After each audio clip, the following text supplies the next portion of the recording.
Release date, September 29th, 2023. Ladies and gentlemen, welcome to another episode of the TBD College Football Podcast with your hosts. I'm Mason. And I'm Joey. And I'm Isaac.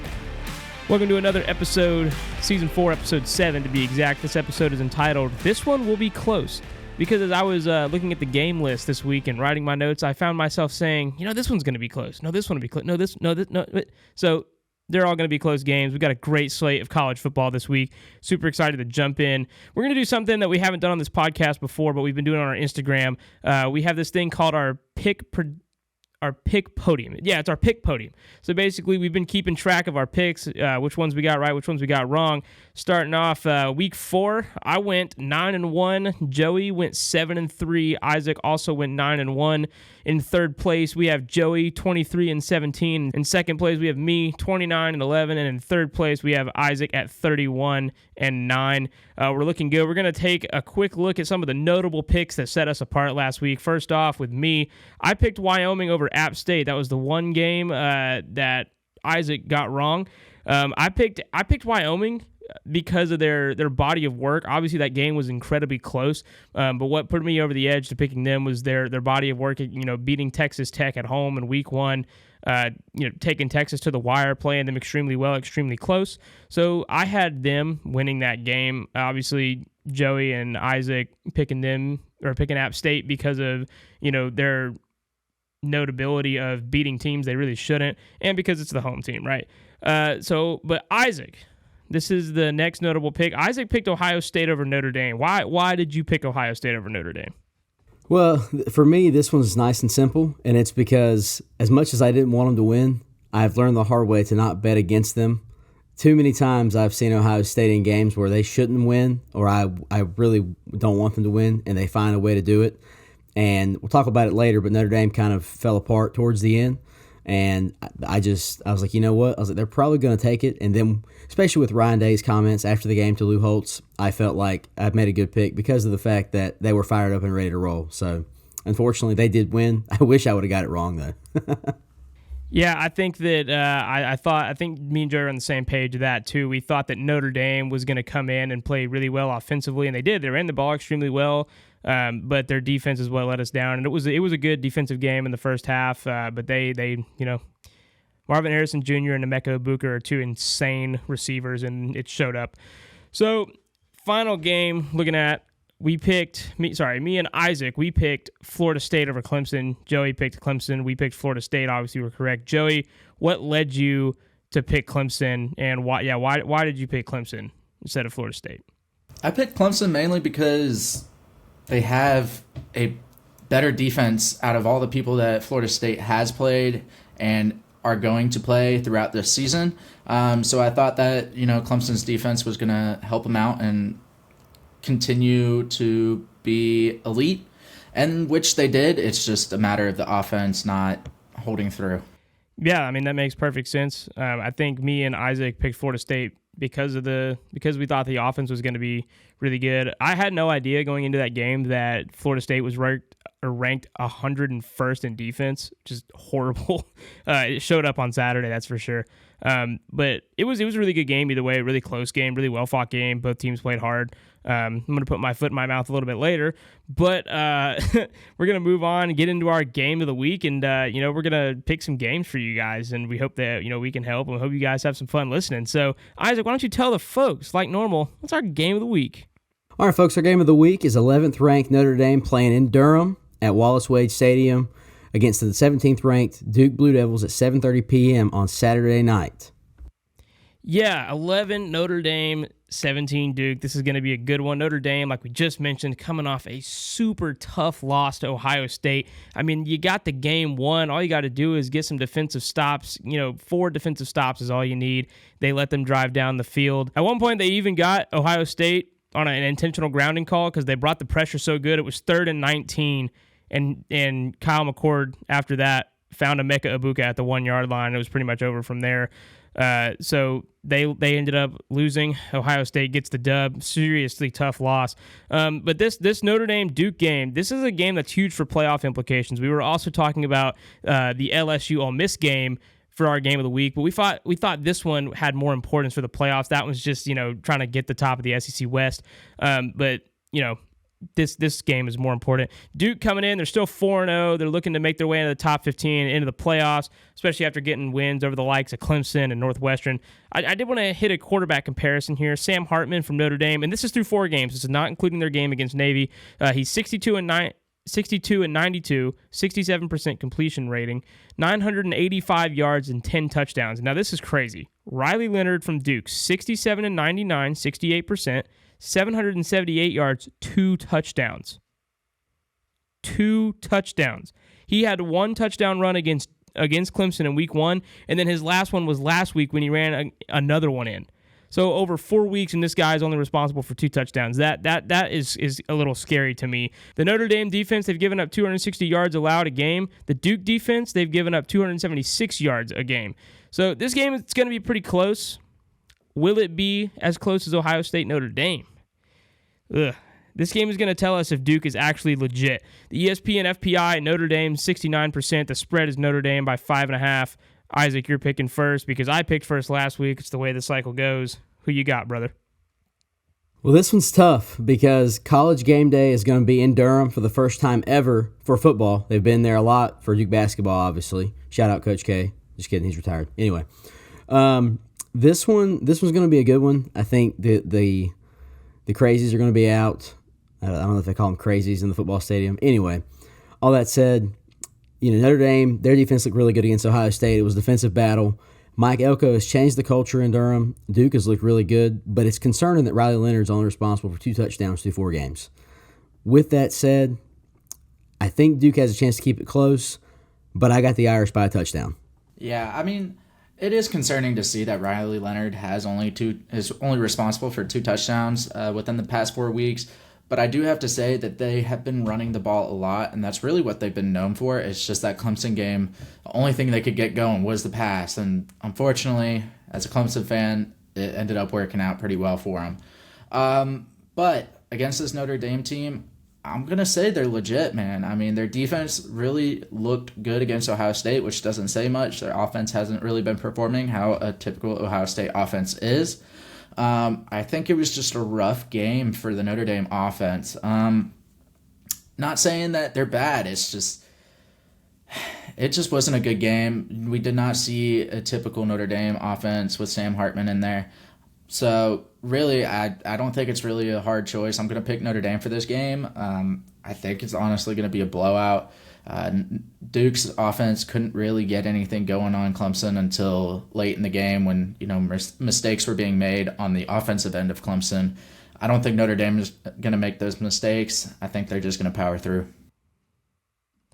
Yeah, right. Just because you have a bad offensive game doesn't mean your offense is bad. It's vice versa for defense. I think that this is going to be a really close one. My first thing that I'll say, though, is I think that the biggest thing right now in Duke's favor is that it's at Duke. They have the home field advantage.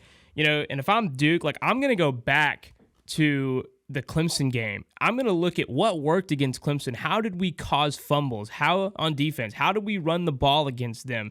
Because their defense, and I said it last week, I said their defense was a little bit lackluster. Clemson's defense was a little bit lackluster against Duke, but what did they do offensively that really worked? How did they get Riley out of the pocket? How did they get him to make plays with his legs, right? I think that's really important. Like I said, right, and it is a little bit of a concern. Riley Leonard only has 2 touchdowns through 4 games. But Notre Dame, they run the ball well. Sam Hartman can definitely make throws when he needs to, and he can make the big plays downfield. My question is, can Leonard do that as well? I haven't seen it. I'm going with the Irish here as well, guys. I got Notre Dame to win this game. I don't think it'll be close. The spread is 5.5. I got them by 10. If you want to call that close, sure, that's close. So I'm pretty much. I think I'm more in agreement with the ESPN and FPI. I don't think it'll be close. I think Notre Dame's going to come in, especially with a chip on their shoulder after losing to Ohio State, and I think that they're going to get this one done in Durham. Now it's time to move on to our big Week 4 games. We got a good game of the week right there, but now we're going to move on to some even bigger games. We got starting now on Friday, the first game. Yes, Friday game this week. Pac-12 matchup. Isaac, why don't you tell us what it is? All right, folks. Our first game for Week 4 is on Friday night at 9 p.m. It is 10th-ranked Utah on the road playing against 19th-ranked Oregon State. Now, Utah obviously coming off a really close game against UCLA in which they won 14-7. Without the likes of Cam Rising, the question still becomes, when will we see him again this year for the Utes?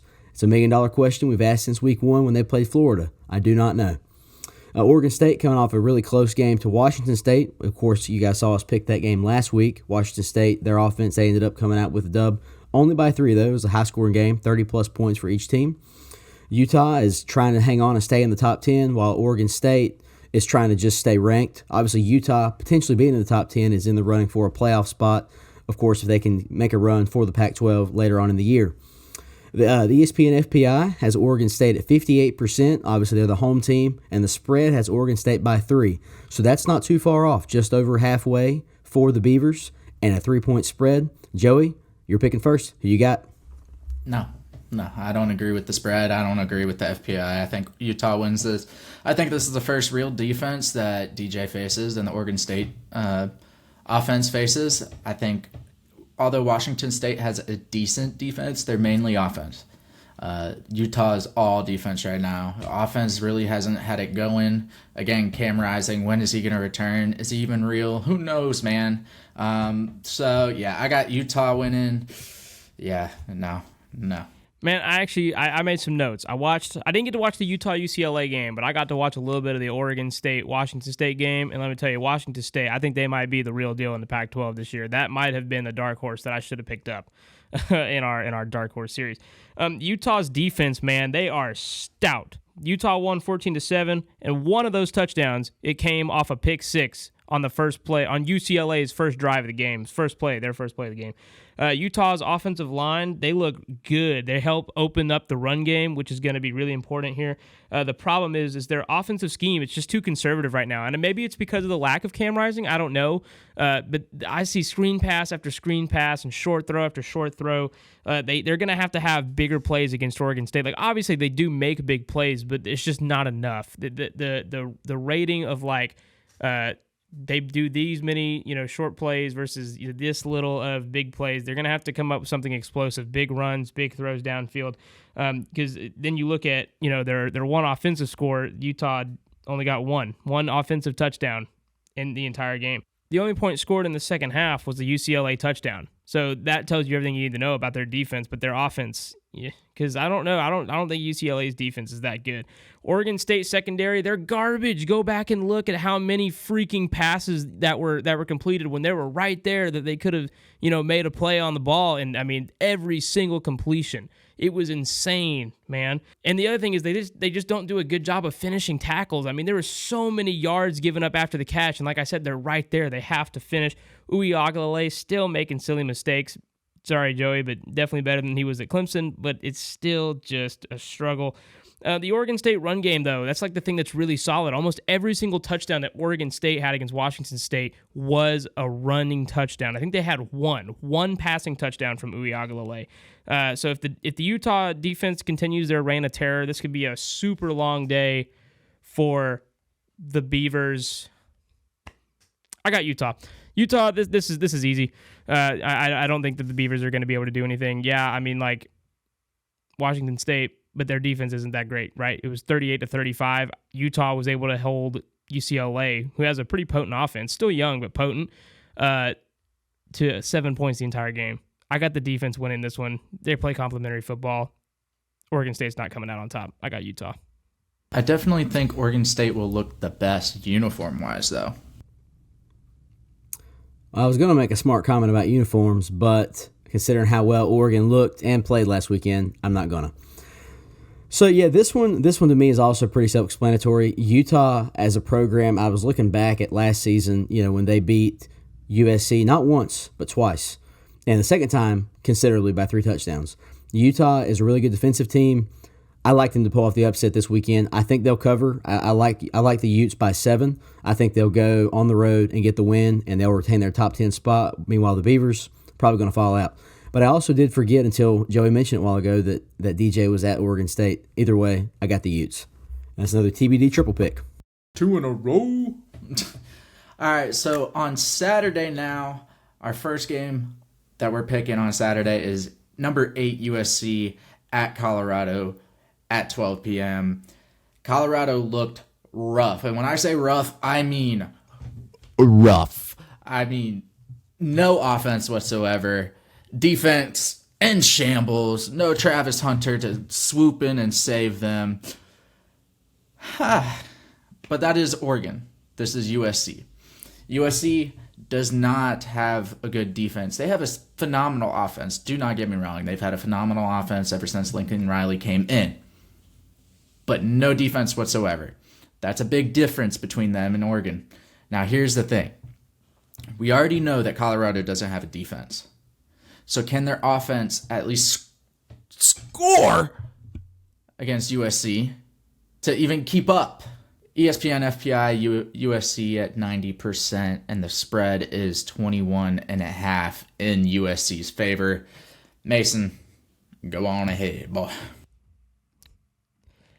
So, the question's asked, is there a potential for an upset here? And I think there is. I think that there is potential for an upset here. We're going to go over to the iPad here. I'm going to tell you what I think.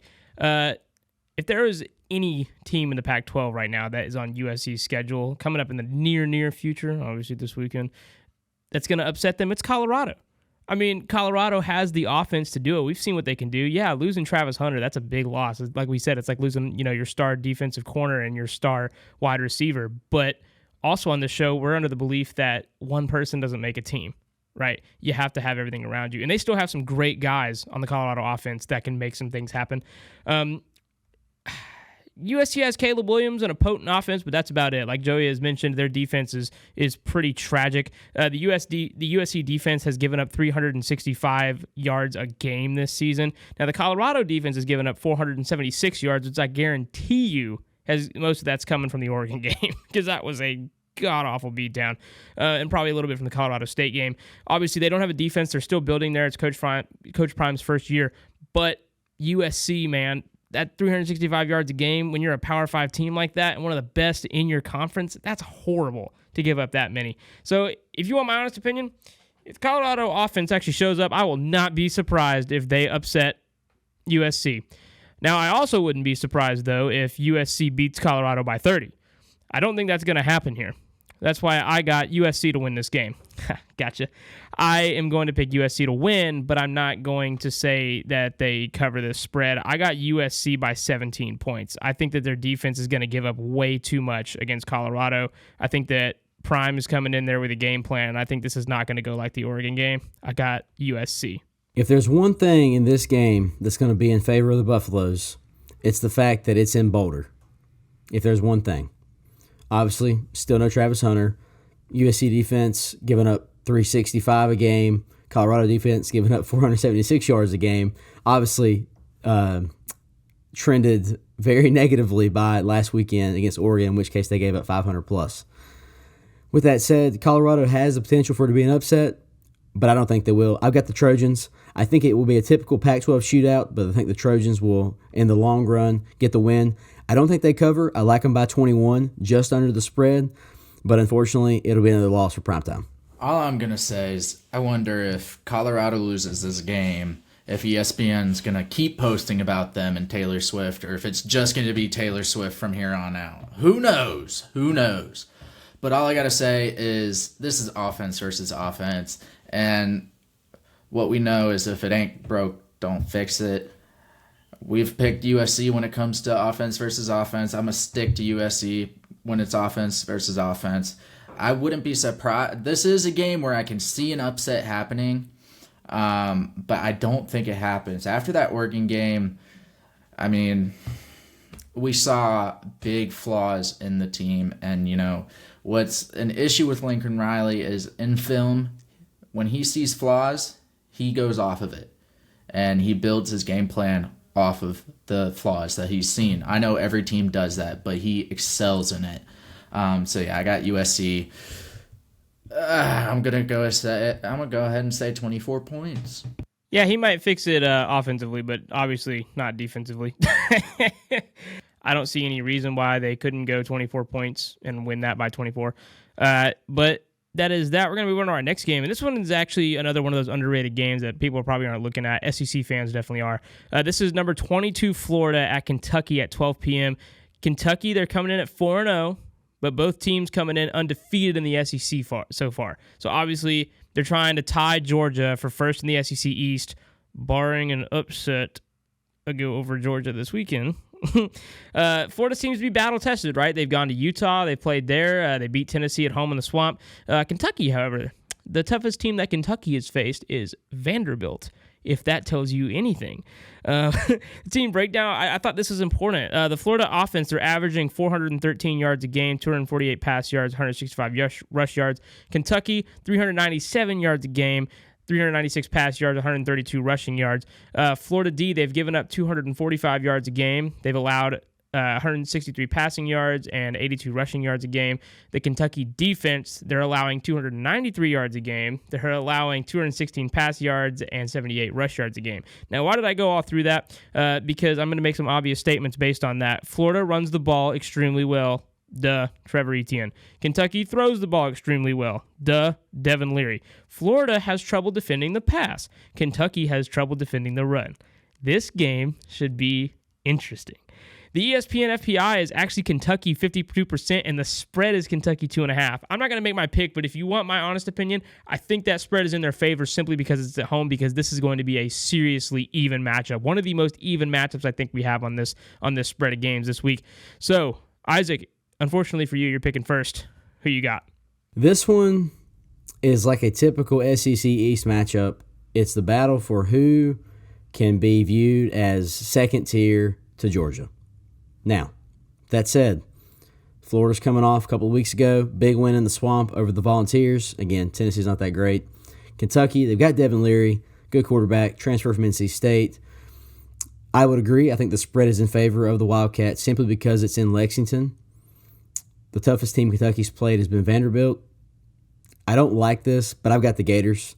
I think that I like them by a touchdown. I think they'll cover the underdog spread. I think that Napier, they've got some momentum going after a couple of wins under their belt, and I think they're going to knock off Kentucky, take a tie with Georgia in the first place in the SEC East. And just remember, it always sucks to be a Florida Gator, but this weekend, I like the blue and orange. Yeah, I mean, I look at this game and it makes me kind of sad for the SEC. Let's take a second. We feel bad for the SEC right now because this game is really one of these kind of games. And, really this game just determines who's the least bad in the SEC out of the decent teams. Really, Florida's offense is a very well-balanced team. Defense, kind of meh. They played very well against Tennessee. Decent against Utah, I guess, but also non-existent. But I see no way of Kentucky winning this game. Again, third time's a charm. The spread is in favor because it's in Lexington. But I don't see any reason to pick Kentucky in this game. They haven't played anybody competitive. Florida just knocked off Tennessee. Could they have had just a really good game? I think so, but this is the battle of the least worst teams. So, yeah. So, I'm going to go back to the old iPad here. I mentioned that Florida runs the ball, Kentucky throws the ball. So, really, this game is going to come down to defense. But then you look and you notice that Florida does not defend the pass well, and Kentucky does not defend the run well. This is actually going to be a pretty close game. I think it's going to be a good one. It's at Kentucky, which definitely gives the Wildcats an edge. And you know what? Because Florida's defense doesn't cover the pass, I'm going to go with the Wildcats in this one. I got Kentucky to win this game at home. I promise I'm not just trying to go opposite. I really think that Kentucky's going to have an edge. I see them having that edge. Yes, they haven't played anybody important, but they have played well. Their defense has played well, and I think that that's going to give them an edge with it being at home. And just because Florida cannot cover the pass, I think that Kentucky's going to be able to drive up and down with explosive plays on them, and I think that Kentucky's going to not upset, I guess, because the spread's in their favor, but pull off a win that not a lot of people are expecting them to pull off. That's what I got. We just couldn't have another triple pick, could we, Mason? No, we could not. Oh well. It's nice though. Thank you for helping me in this pick podium. Our next game is Bro. Only if you get it. only if I get it. All right. Anyways, our next game is Clemson at Syracuse at 12 p.m. Clemson, as we already know, coming off a very disappointing loss against Florida State. An overtime that shouldn't have happened because of a very common thing apparently now in college football and NFL, and that is mixed field goals. So we are still hiring.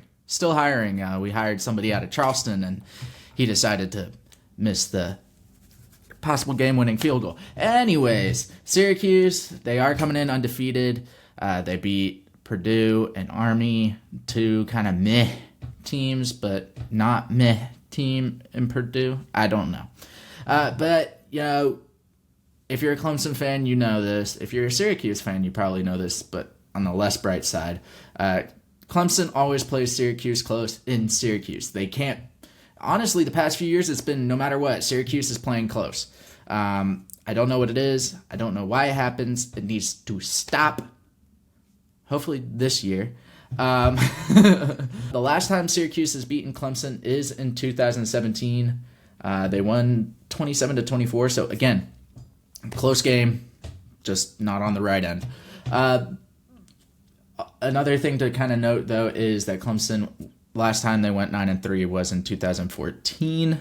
That's the beginning of the Deshaun Watson era, but it was also Cole Stout era. It was a little bit of a 50-50, It was the year that Georgia beat Clemson.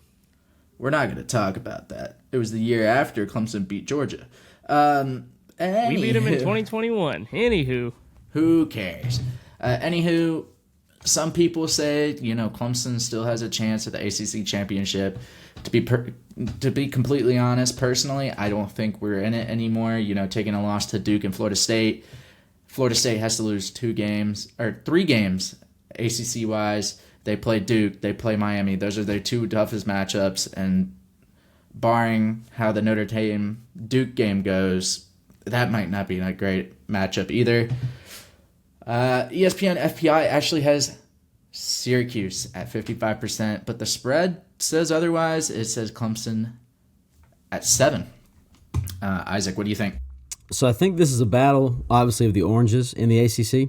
You call it the Orange Bowl, if you will. What I'm going to say is that the last time Clemson lost 3 games was the last time Florida State was relevant. Florida State is becoming relevant again. I'm not trying to pour salt on the wound, but I say it because they handled us on Labor Day weekend, and they went into Clemson and got the win last weekend. Now, with that said, I think the FPI only favors Syracuse because it's at Syracuse. The spread's in favor of the Tigers. Give me the great value Brand Tigers. I like Clemson this weekend in Syracuse. I think that they'll get the win. I like them to cover. I like them by a touchdown. I think Cade Klubnik grew up a lot this past weekend. Just had a couple of unfortunate bounces. The great value reference is to a meme from the 2020 National Championship, by the way. And, the Clemson defense is legit. I like the Tigers. I think they'll get the win in Syracuse. Syracuse will start conference play 0-1. Don't be surprised that this spread is in Clemson's favor, because I'm about to put my foot in my mouth like I said I was going to earlier. I said last week that I was afraid of the way that the Clemson defense was going to play because I didn't think they were that good. They played tremendously. They covered the pass extremely well. They read pressure extremely well. I was very surprised that they were able to push through the offensive line of Florida State and sack Jordan Travis so many times. So I would say do not be surprised that Clemson is favored by a touchdown here. Like, Clemson is a legit team, and that's why Syracuse is 4-0 and Clemson's 2-2, and they're the ones that are favored because they're a good team. They're still a good football team. I had to give them credit. It was an extremely close game. It was really good. I will say, though, that my thing that I think I got correct was that Cade Klubnik did make a young mistake, which he did not sense the pressure on that DB blitz, which you could say that we were talking about earlier. Joey said that's more on the offensive line or the running back, whoever's supposed to pick up that block, of course. But it was his blind side. You got to pick that up. I'd say that's and you got to hold on to the ball when you get hit, and I think that's the only thing that it comes down to. Either way, Clemson played an amazing game. They looked really good, a lot better than I thought they would. Syracuse defense, they also look pretty good. I think if the offense plays well enough, they can keep them in it. It's going to be a close game. Syracuse, though, they need to open up the run game early because Clemson's secondary, they played great last week. And as we know, you open up the run, you open up the pass. So I think that's what's going to keep Syracuse in this game. But I'm going to pick the great value brand Tigers as well. I got Clemson on this one. I just think that they're going to play extremely well. I think a question that I asked Joey was that, do you guys think you have anything left in the tank? Right? I mean, you gave your all against a really tough Florida State team. What's it going to look like going to Syracuse this week? And maybe you can answer that for me right now before you make your pick, Joey. What do you think that you guys have left in the tank going into this game? First of all, before I say what's left in the tank, our tiger looks like a real tiger. Yours looks like a chipmunk mated with a tiger. Anywho,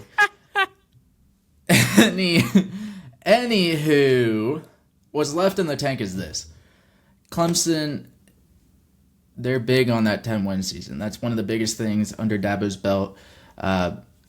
Originally, it was the 11-win seasons, the amount of 11-win seasons consecutively. Now it's the 10-win seasons because we kind of won only 10 games last season. Anywho, I think they do have a lot left in the tank. I think that at this point they're kind of PO'd. Speaking on the defense a little bit, we did see Wiggins go down in the Florida State game. Hence why shortly after Florida State started picking up on the pass game, after he went down, he started out at Clemson not being my favorite guy whatsoever. I was cursing his name every day. But now I'm like, oh no, he's gone. Question is he going to be back for the Syracuse game? I do know that Syracuse's offense is they got some trick plays in mind, and their quarterback is not bad. He's not bad at all. But who have they played? I mean, yes, Clemson got handled by Duke. 2 of those touchdowns technically being in garbage time. 2 of those touchdowns coming off of 2 mindless errors on Clemson's offense within the 5-yard line. Again, another mindless error in the Florida State game, which costs us a score. Again, two turnovers in the Clemson CSU game, which cost us 2 scores against us. So if you haven't picked up the theme, it's that Clemson's offense needs to look up videos on how to carry a ball. There's a lot of videos on YouTube. I've sent it to the group chat that we have here. But I think that although Syracuse is a pretty decent team this year, I definitely got Clemson winning this game. I definitely think it's going to be close because when is it not? When is it not? It's going to be by a field goal. Oh, that's weird. No, it's not going to be by a field goal. We're going to win by a touchdown because we're going to miss a field goal again. So, yeah, Clemson by 7 at Syracuse. All right, guys, next Week 5 game, we have the Texas A&M Aggies playing against Arkansas at AT&T Stadium in Arlington, Texas at 12 p.m., home of the Cowboys. So this one's going to be a hard one to pick. And I don't hate the Cowboys. I just wanted to say that. This one's going to be tough because A&M is coming off a big win over Auburn, who obviously is just getting started in the Hugh Freeze era. Arkansas is coming off a close loss to LSU on the road. And by the way, that one's only close because our defense sold. But it was close nonetheless. KJ Jefferson looked really good. Our secondary did not. I mean, it really was a good game. A&M's defense looks tough. KJ Jefferson, again, their offense looks really, really good. They have a freshman tight end who, for whatever reason, LSU couldn't cover. So that's that. A&M obviously is looking to stay tied with Bama at the top of the West, once again barring a super unlikely upset against Bama this weekend. A&M is favored in the ESPN FPI by 73%. The spread, however, is only 6.5 in favor of the Aggies. This one's tough. I'm glad I'm not going first. Joey, who you got? I'm going to go ahead and say that I think that Texas A&M wins this. I think Arkansas is kind of looking... JK, I'm going to pick Arkansas. I just settled in my head as I was saying Texas A&M. I'm going to go ahead and pick Arkansas. I think they look pretty stout against LSU for at least a little bit there. A few mistakes here and there, but Arkansas, yeah. All right, so this is a big neutral site game, and I've actually, loved getting to watch this rivalry, unfold over the past couple of years. Really, I know it didn't start in 2021, but that was the big one. I feel like where it really got the rivalry kickstarted. So, They go in there. Arkansas is a huge dog. They end up getting the dub by a couple touchdowns over Texas A&M. The next week they go to Georgia and they lose 37-0. Go Dogs. Last year, we see Texas A&M win this one because of some weird miscues on the Arkansas offense, and then Cam Little, he misses a go-ahead field goal, and just bad. This is A&M's first test this season. I mean, you could say Miami was, but obviously they lost that game. So yeah, it was a test for sure. But you get into SEC road games or neutral site games, whatever if you will. But they're getting into SEC play. Auburn's not really, they're a joke, if you want my honest opinion. I'll get to that game in a second, but Auburn's a joke. I got Arkansas to win this one. I got Arkansas big time. I think the way they played against LSU, they were hungry last week, and I think that they've been battle tested, like I've said about a lot of other teams. I got Arkansas to win this game easy.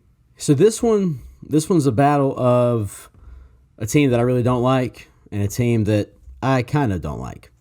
Obviously, I hate A&M. This one's tough. A&M's defense looked really good. I got the Hogs. I think Arkansas, they look really good. Again, they lost to BYU 2 weeks ago, yes, but they played really well in Death Valley. It was Saturday night, LSU's SEC home opener. It was their SEC opener for the Hogs, and they looked really good. KJ Jefferson's a good quarterback. I think the Hogs are going to win this one in Texas and send the Aggies home crying to their That's goal a leader. TBD triple pick. All right, our next game is number 24 Kansas, finally ranked at number 3 Texas. So we're looking at a Kansas team who finally became good, and now they finally become ranked, and now they have to face Texas. Once again, though, both teams 4-0 during this matchup last season. Saw the same thing. Kansas has a very high-powered offense. Defense, they're kind of average. I mean, they haven't really faced anybody minus BYU, if you consider that a thing. Texas, on the other hand, they're the first team to handle Alabama this season. They're the first team to hand them an L. And now they're facing Kansas. Can that defense stand up against Kansas's offense? Can Kansas's offense keep up with Texas's offense? That's the big question. Texas has some fast freaking wideouts, man. And you know what? Their run game might not be as good as it was with Bijan Robinson, but they still got a run game. People forget that. ESPN FPI, Texas at 94%. Spread is in Texas's favor by 17 points. Mason, go on ahead. I think the question you have to pay attention to is, what are the trap game possibilities here, all right? Because Texas has a tough matchup next weekend against Oklahoma in the Red River rivalry. Obviously, sorry. It's a big neutral site game in the Big 12. It's the Red River rivalry. It's weird to think that that's going to be an SEC matchup next year. Horns down. Yeah, horns down. But also to Oklahoma too, because I don't like them either. Anyway, Texas, they better be careful. Kansas is averaging 463 yards of offense a game. They play extremely complimentary, running and passing the ball extremely well. Kansas, they've also only given up 297 yards a game. Texas has only given up 299 yards a game. On paper, Kansas is the better team, but who have they played? Illinois? Yeah. BYU? Yeah. Either way, close game if Kansas is hungry. Texas's defense, they're very good at reading the quarterback. We saw this, in Alabama. They got 2 interceptions. They're seriously good, and they're just a tough team, tough defense, tough offense, and I think that's the thing that's going to set them apart in this game. I got the Longhorns to win. I don't think that the trap game gets them. I think that they get the trap game. So the Longhorns, like we just mentioned, were the first team to go. First team to go into Bryant-Denny this year. More importantly than that, they beat Bama, but they did it in Bryant-Denny, so it's worth mentioning. Quinn Ewers is a good quarterback. Texas has good wideouts. 94%, 17. It's always horns down, but I got Texas in this one. I think they'll cover. I like them by 17, possibly by 21. I mean, they look good. Kansas, listen, no disrespect, but the Jayhawks haven't played anybody. Kansas is a basketball school. Texas takes this one, and they'll get the dub in Arlington. I would just like to note, those who aren't watching this video, Mason and Isaac just both gave us unsportsmanlike conduct for doing the horns down signal. Not in the SEC, baby. Yeah, get ready for that when y'all come here. I can't believe they did that. Anywho, that's my word of the day, by the way. Joe Burrow would like a word. Big 12 is soft. They're better than the Fun SEC police. this year. Small 12. Maybe this. Yeah, okay. Anyways, I got Texas in this game. I don't think Kansas has what it takes to match up against this Texas team. But I will say, I just thought about this. How fun would it be to have a Kansas versus Colorado game? Bowl game idea? The two worst teams in the past 10 years facing off. It's crazy. It's like the two worst teams, but also the two teams who got the most publicity within the past 2 years. Isn't that crazy? It's big facts for sure. With that, we're going to move on to our next game that I'm super excited about. This is the Deep South's oldest rivalry. Number 1, Georgia playing at Jordan-Hare at Auburn at 3:30. It's the CBS game of the week. Love it. Love this game. I even love when we go there. They haven't beaten us since 2017 when we went there, and that was the game that we lost by 20, and Gus Malzahn came out and said we beat the dog crap out of them. Well, you know what? We got ours back in the SEC Championship. Went on to beat Oklahoma that year. So it's been a while to think, if you think about how long ago that was. That was the last time that Auburn has beaten Georgia. Georgia, they're holding on to that number 1 spot for dear life as they just keep giving up points against teams and not scoring enough points against teams that they should. They're atop the SEC East with Florida and Kentucky.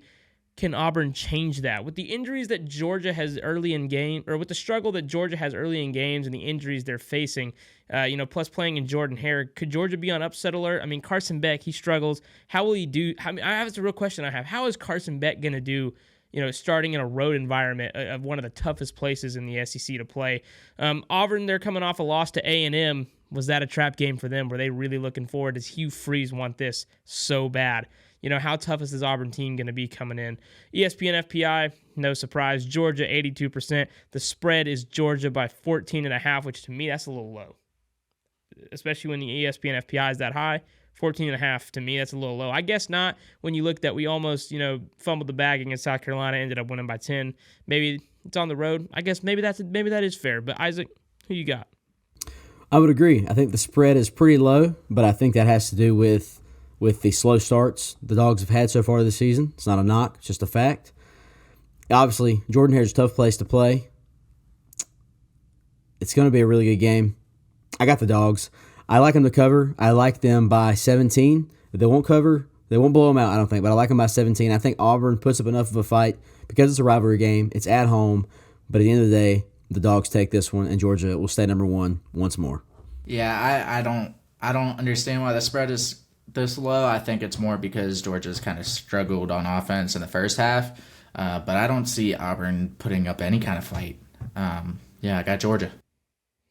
I got the Dogs. Easy, bro. Go freaking Dogs. Auburn, they might give us a run early, score a touchdown early, because that's when we give up touchdowns for some reason now. Kirby Smart's been saying that we're a fourth quarter team, which is 100% true. We've been playing really well in the fourth quarter the last couple of years. Anyway, I mean, they might score early, but if they do, they're only scoring field goals the rest of the game. I think even though we're battling injuries, our defense is still stout, even with the guys that are backups, if you will, and they're going to keep us in it. But I swear, if I see Mike Bobo calling screenplays and running it up the gut for 3 hours. Crazy. It's almost plays. like you're living what I live for the past 3 years. Make explosive plays. That was the difference that Monken made. That was the difference that Todd Monken made, was the explosiveness of the plays. Play calling wasn't so vanilla when he was here, and Mike Bobo's got to learn that. I actually love one of the first plays against UAB we had, huge pass downfield. Keep doing that stuff. It works, especially against an Auburn team that has no defense. Reach into the bag of tricks. Let's get something done this Saturday. TBD triple pick for Georgia. We got a great game next. Isaac, what's the game? This one is my game of the week. 13th ranked LSU playing on the road in Oxford against 20th ranked Ole Miss at 6 p.m., 5 p.m. Central Time kickoff. Thank you, LSU social media.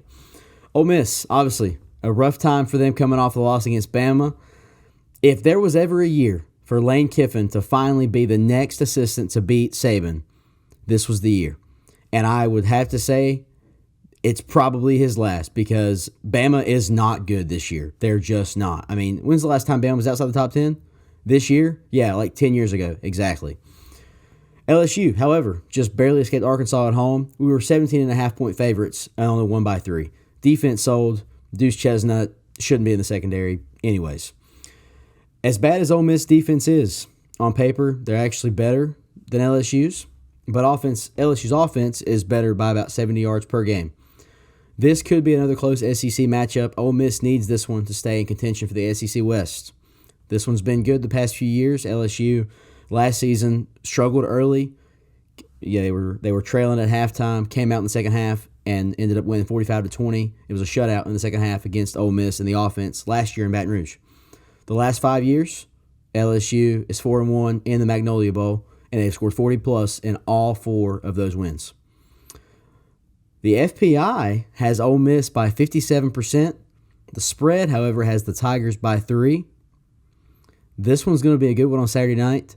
I'm glad I'm not picking first, even though it's my guys. Joey, who you got? I would just like to say that me and ESPN are friends because I have the upset in this game. I'm going to pick Ole Miss. I'm going to pick Ole Miss and the Powder Blues to win this game. I think, it all comes down to that offensive line for Ole Miss. I think his name is Perkins. Is his name Perkins? I think it comes down to if Perkins can get to the quarterback, but I think that offense is very similar to Florida State's, and we already know Florida State's defense is bad. So, who knows? Maybe it'll be a repeat of Florida State. I hope not, just for your sake, but I got Ole Miss winning this. Yeah. All right, I think this one's going to be close. Ole Miss extremely fortunate to be playing this one at home. Last year, everyone expected LSU to get throttled in Death Valley, but they didn't. LSU showed up. They played extremely well, and they got that dub. Ole Miss defense, they're better than last year, though. It showed in the first quarter against Bama. They played really well. A couple special teams miscues. Offense couldn't get it going because Bama's defense is also incredibly good. I made a mistake picking Ole Miss over LSU last year. And Joey, I'm sorry, I'm not going to make that mistake again, man. I got freaking Ole Miss to win it this year because you know what? They're not going to let me down this time. I came with the Uno reverse. I'm letting the thoughts win today, baby. The Rebels in the powder blue, those uniforms are so freaking awesome. And I think that they're going to come in to Oxford, and I think that they're going to tear LSU apart with their offense and with their newly established defense. Go Rebs. I got Ole Miss. It's confirmed. Mason just said he has voices in his head. So the intrusive thoughts are winning. So this one's tough because obviously I'm an LSU fan, and I will say that their offense, Jackson Dart and Quinshon Judkins, are a great duo, and they've looked really good this year to this point, or looked good enough at least to be competitive in the West. LSU secondary has been sus all season. The only really good, well, they had a pretty good outing against Mississippi State. Their greatest outing was against Grambling. That doesn't really count, right? 2-0 in SEC play. It's on the road. The Powder Blues are nice jerseys. I've got the Tigers. I'm not going against my guys, but I think I like them to cover. I like them by a touchdown, but it will be a shootout. I think both teams will more than likely score 30+. I think LSU wins this one 45-38. Hey, check this out before we move on to the next game. Mm-hmm. What if Lane Kiffin was playing the long game here? What if he figured he had no chance to beat Bama? He figured he might have a chance against LSU, so they spent all last week preparing for LSU. I'm just saying. That sounds like something Lane Kiffin would do. It sounds like something he would do. I doubt it. But I will say I hope it's a shootout just for fantasy purposes because that's my only good shot right now. Because apparently every time I start wide receiver in my fantasy, they go down. Yep. At least one of them gets 0 points. It makes no sense. This has never happened before to us in fantasy. But anyway, thank you for sticking with us. This is our final game. This is South Carolina at number 21, Tennessee, 7:30. This was an amazing upset last year. South Carolina was not supposed to win this game by any stretch, especially against a team that had so much talent, and their only loss was to Georgia. All right, at number 3. They came in AP the week before. They were number 1. College football playoff rankings put them at 3. They put Tennessee in their place. They got back to 1, which, I mean, it's a good loss. Could South Carolina, could they repeat this again this year on the road against a Tennessee team that is nowhere near as good as they were last year? About to find out. Tennessee, they bounced back last week against UTSA after losing against Florida in the Swamp. We said, if they struggle against UTSA, is the poll going to drop them out? Well, they didn't. They're still in it. Joe Milton, though, he's obviously not the answer. Their defense is not that good, and neither is their offensive line. But then again, neither is South Carolina's defense or their offensive line either. So this one, it could probably go either way. But with Georgia still left on Tennessee's schedule, South Carolina could knock them out of East contention this week, as they already have a loss to Florida. The ESPN FPI, Tennessee at 70%. The spread is Tennessee by 12.5. And for some reason, I'm picking first. Okay, I'll pick first. South Carolina O-line, they definitely have some issues, and so does the secondary. Xavier Legette, he's a beast. He's going to be a problem for the Tennessee secondary all day. He's so good. South Carolina red zone defense, however, that needs some work.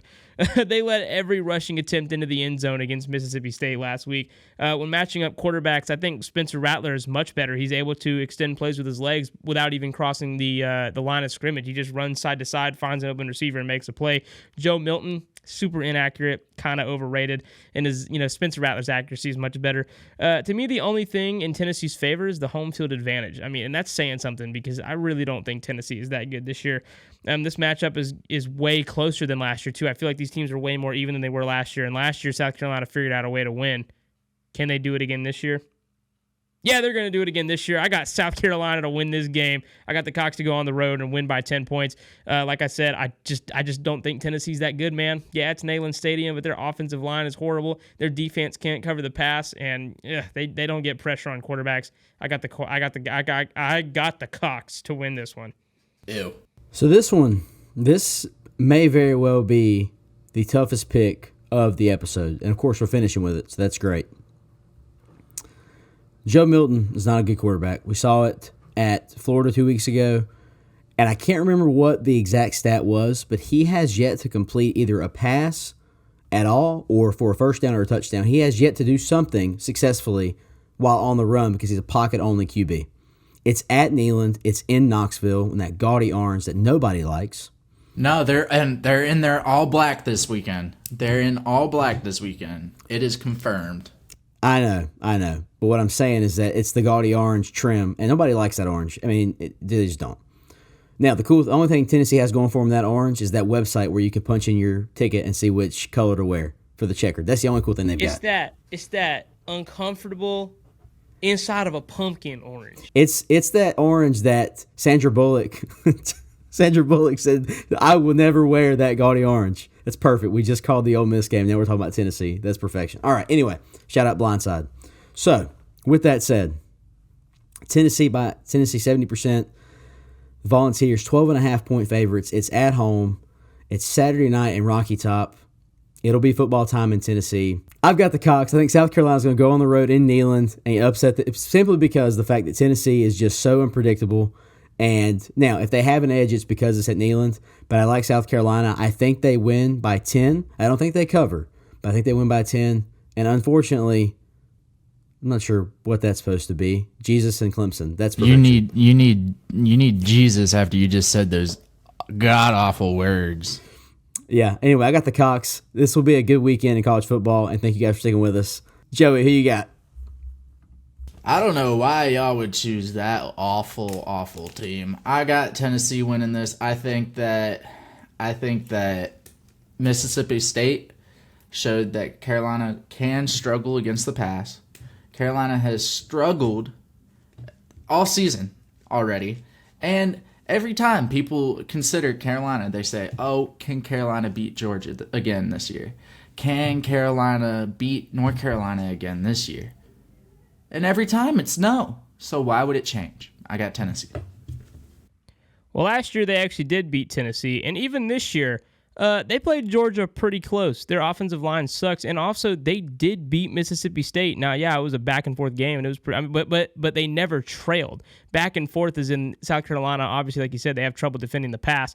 But then again, Joe Milton is not a good passer. Like, yeah, he has good wide receivers, but if he's not accurate and Spencer Rattler is accurate, that's gonna be a long day for the Tennessee secondary, which is why I have South Carolina. If the South Carolina team that played the Bulldogs shows up in Neyland on Saturday night, the Cox will win this game.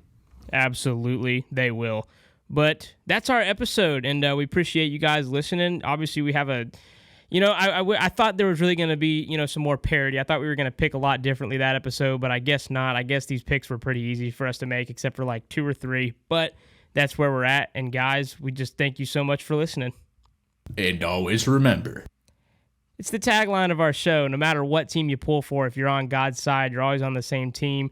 The Bible tells us in Romans 5:8 that God showed his love for us in this, that while we were still sinners, he sent his only son to die for us.